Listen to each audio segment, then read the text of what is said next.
everyone. I'm here with Vanessa Peterson from Synergi Ortho. Hi, Vanessa. Thank you for joining us today. Yeah, happy to be here.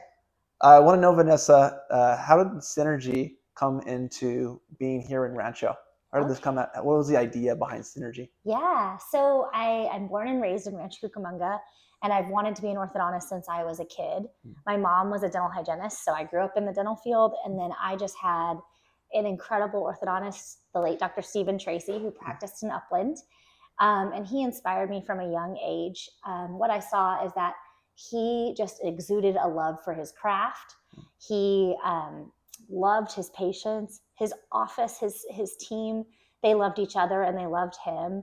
And he just looked like he was having a great time. And I was like, I want to have a job like this where I can impact my patients in such a profound way and also just love what I do. And I've followed in his footsteps ever since.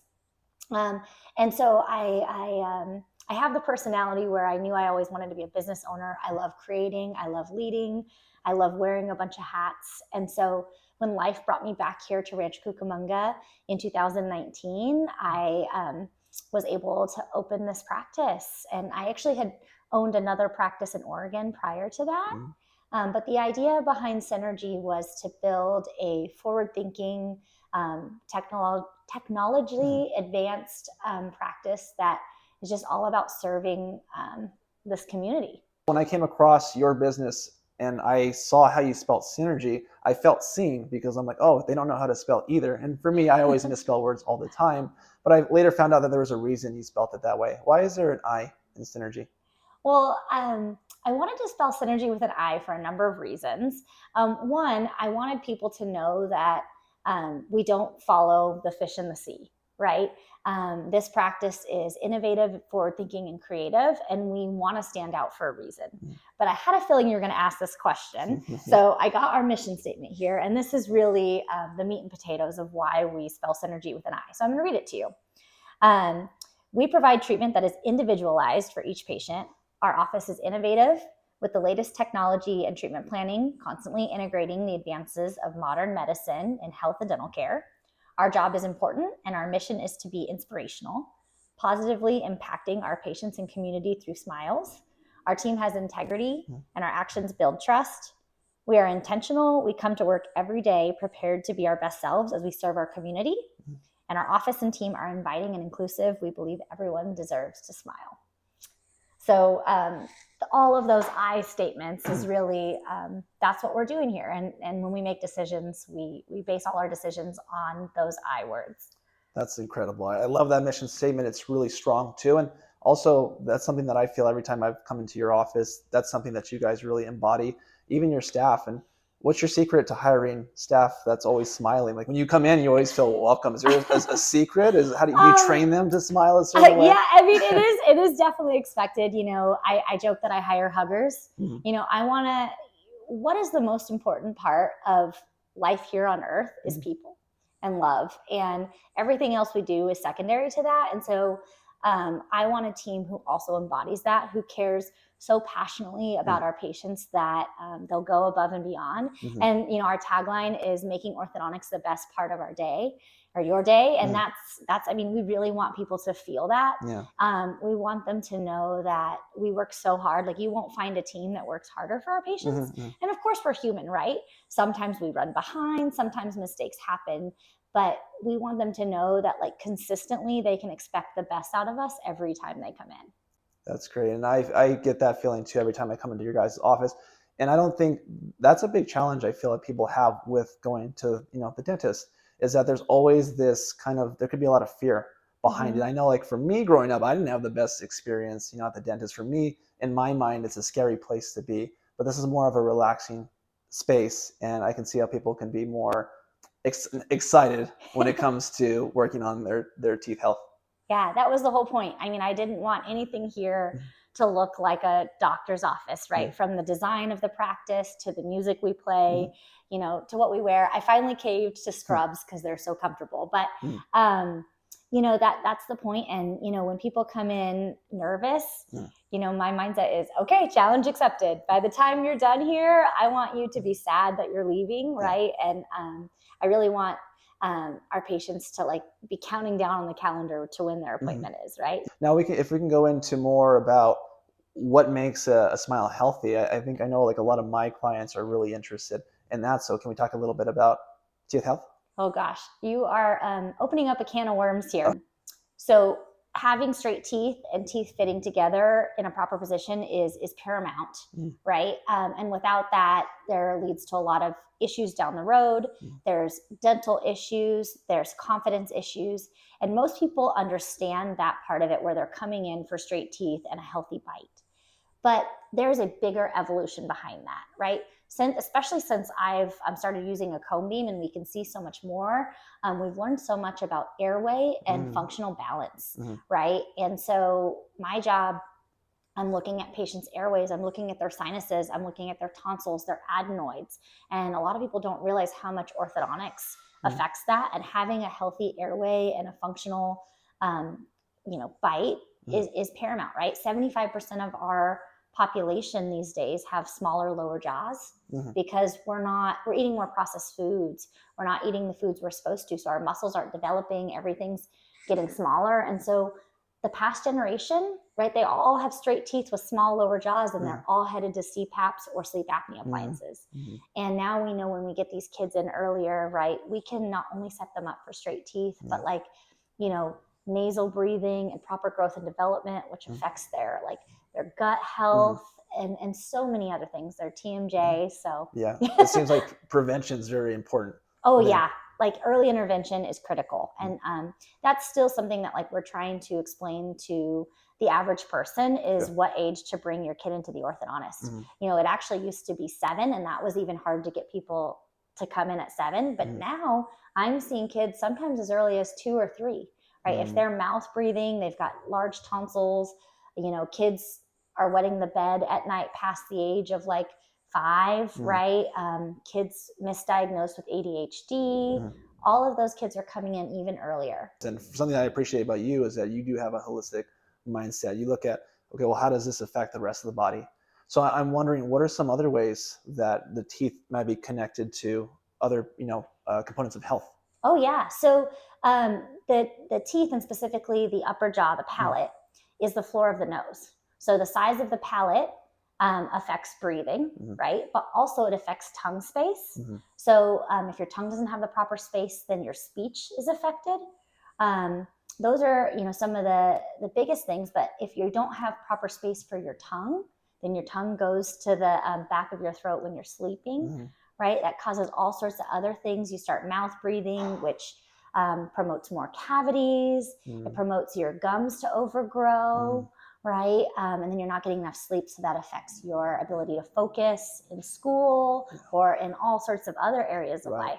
Just from what's happening in your mouth that can affect these other parts. Yeah, this is the gateway to the body. And even though insurance doesn't understand that the mouth is attached to the body, like this is really the most important part, in my opinion. Maybe I'm biased, but I see it every day. Right. Yeah. What are some ways that, in regards to the tongue, that people can start working on that, in addition to maybe seeing professionals like you? Oh, yeah. So mewing is real. Okay. We talk about this we hear all that the from time. Gen Z. Yeah. They're all Gen mewing. Z, they're onto something. Myofunctional therapy is huge. I believe I have the world's best myofunctional therapy. I think we know a mutual one, and she's pretty good. Oh my gosh, Jackie is the best. She just exudes a love for her, for what she does. But there are so many easy things that you could do to really avoid kids even getting orthodontics, right? If you're teaching them to close their lips early, right? And you can do, there's very inexpensive things. There's this straw called the Remastered Myo Straw. We have it on our website that we recommend it. And if you use this straw, it trains your tongue to go up to the roof of your mouth, helps your growth. You can start that like at age 3, as soon as your kids can learn to use a straw, and that moves the needle forward tremendously. Now, will it give me a chiseled jawline? Oh yeah. Mewing's real. Okay. I kind of call that the mewing straw.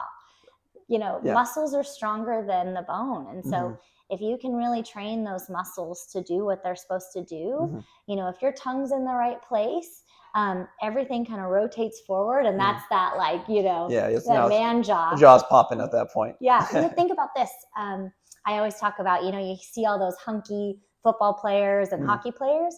Why do you think their jaws are so hunky and their airways are so healthy? So their mouth guard? They chew on mouth guards all the time, yeah. right? They're like developing that musculature that we're not Interesting. doing because we're not eating strong enough foods. Right. And then there's another thing is like, if you're eating harder foods like carrots and, actually using your jaw structure, that helps as well. What are some things then people can start doing at home if they want to start working on their oral health? So say, we know that brushing your teeth is important. We know that flossing is important. Yeah. What are some of the challenges that you see just based on the patients that are coming in?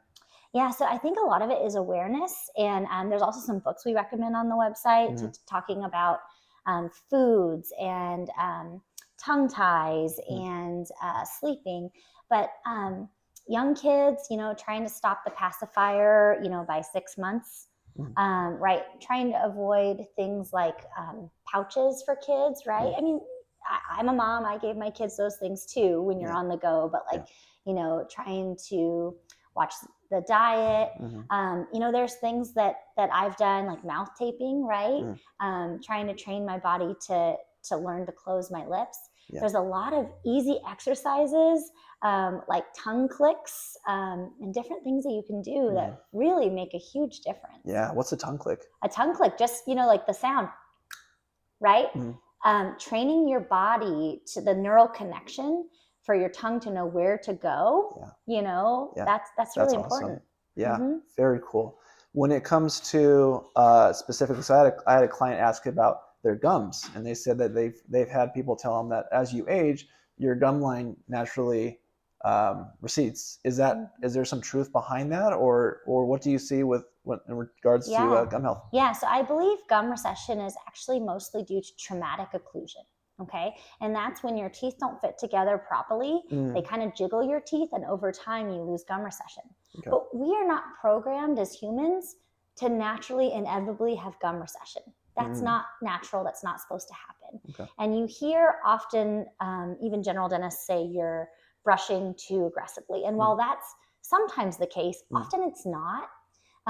If you're brushing too aggressively, it's often unilaterally on one side. And if you're right-handed, it's usually your upper left where you start aggressively and then you kind of soften after that. Interesting. When you see bilateral gum recession, both sides, right? It's often because maybe you don't have a comfortable bite. And so where your jaw is trying to go is not the same as where your teeth come together. So there's constant shifting back and forth. Okay. Right? And so there's all different reasons. If people have a deep bite and these muscles are too strong, they're wearing down their front teeth. That also causes gum recession. Okay. Yeah. More the reason to get that checked out by someone skilled enough to see all of that. Here's another question a client had of mine is that when you eat lemon, could that be very eroding for the teeth? Yeah, absolutely. So for a healthy oral cavity, you want that pH to be neutral. So anytime you put something in there that's acidic, you're now in an environment where you can get cavities or erosion of the teeth. Right? Lemons are very acidic. Yeah. So is coffee, sparkling water, all these juices. And so not to say avoid those things, because every time you put something into your mouth, often it's moving it acidic. Yeah. But it's a matter of how quickly can your body get you back to the pH, right? And so if you're frequently snacking, your body is more at that acidic pH. I see. Okay. Yeah. So watch out for the late night snacking and constant snacking. That's great. I have one more question for you, Vanessa. If you wanted to share one message with your community, something that you want everyone to know about orthodontics, what would that be based on what we already shared so far? I mean, the biggest thing is that orthodontics is no longer just about straight teeth. I'm biased, but I think orthodontics is one of the most important things you could do to set your child up for success, right? In their ability to eat well and not have GI issues, right? Their ability to sleep.